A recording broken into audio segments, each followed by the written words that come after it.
త్రిషుల్, హ్మ్. నిన్నొకటి అడగనా? అడుగు. మనం కరెంట్ బిల్ కట్టకపోతే మనకు 24 అవర్స్ కరెంట్ వస్తుందా? రాదు. పోనీ మనం కరెంట్ బిల్ కడితే మనకు 24 అవర్స్ కరెంట్ వస్తుందా? రాదు. మనం వాటర్ బిల్ కట్టకపోతే 24 అవర్స్ మనకు మంచినీళ్ళు వస్తున్నాయా? రావట్లేదు. ఒకవేళ మనం వాటర్ బిల్ కడితే మనకు 24 అవర్స్ మంచినీళ్ళు వస్తున్నాయా? అయినా కూడా రావట్లేదు. మనం ఈ ఇన్కమ్ ట్యాక్స్, జీఎస్టీ ఏదైతే కడుతున్నామో కట్టకపోతే మంచి గవర్నమెంట్ స్కూల్స్, మంచి గవర్నమెంట్ హాస్పిటల్స్ ఉంటాయా? ఉండవు.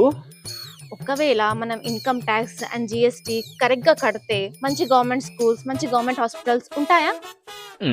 అయినా కూడా ఉండవు. మనం ఈ టోల్ ట్యాక్స్, రోడ్ ట్యాక్స్ ఏదైతే కడుతున్నామో కట్టకపోతే ఈ గుంతలు లేని రోడ్స్ ఉంటాయా? ఉండవు. పోనీ మనం toll tax, road tax correct గా కడితే అప్పుడైనా ఈ గుంతలు లేని రోడ్స్ ఉంటాయా? అయినా కూడా ఉండవు.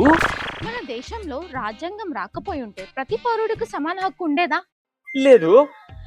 ఇప్పుడు మన దేశంలో మనకంటూ ఒక రాజ్యాంగం ఉంది. ఇప్పుడైనా ప్రతి పౌరుడికి సమాన హక్కు దొరుకుతుందా? అయినా కూడా దొరకట్లేదు. మరి ప్రాబ్లం ఎక్కడ వస్తుంది? అరే, నాకేం తెలుసు ఎక్కడ వస్తుందో. అదే కదా నేను అడుగుతుంది, ప్రాబ్లం ఎక్కడ వస్తుందని. అరే, నన్ను అడుగుతావు ఎందుకు? అదే అడిగితే ఆ సమాధానం చెప్పెళ్ళు. అరే, నాకు తెలీదు. నా బుర్ర ఖరాబ్ చేస్తున్నావు. అరే, సమాధానం చెప్పెళ్ళు. బేసిక్ సెన్స్ ఉండదు మనుషుల దగ్గర.